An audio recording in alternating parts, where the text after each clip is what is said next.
When the trade disputes started taking place in the last few years, in particular between the USA and China, we saw huge benefits to our customers, or we could give huge benefits to our customers being based in the USA and being based in China, because so many machines are shipped from the USA into China, often with fans, and fans are big and bulky and expensive, so it made much more sense to get the fans made locally. So we were making fans locally for our USA customers in China and making fans in the USA for our Chinese customers who were shipping to the USA, so helping them to overcome the tariff problems. I think the big drivers for sales in the next 5-10 years will vary depending on the location, the geographic location.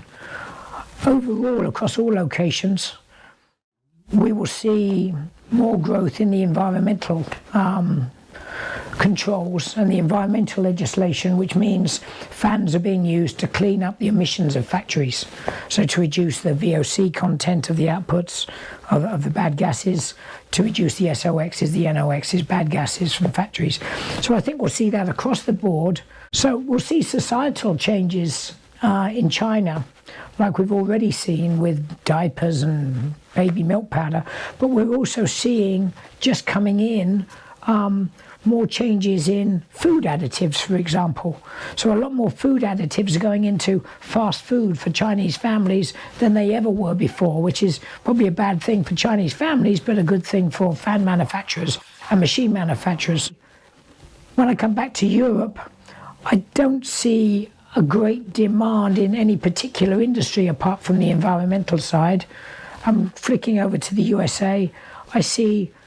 big opportunities for us, probably, depending how energy thinking goes, maybe into the nuclear energy plants and the gas as they move away from the harder other fossil fuels that they have in place there.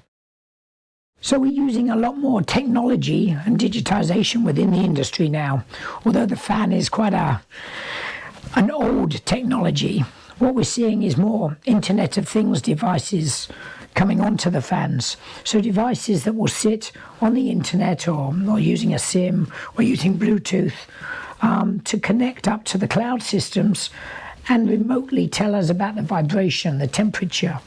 and the noise environment of which the fan is in, all of which, when we analyze it or use AI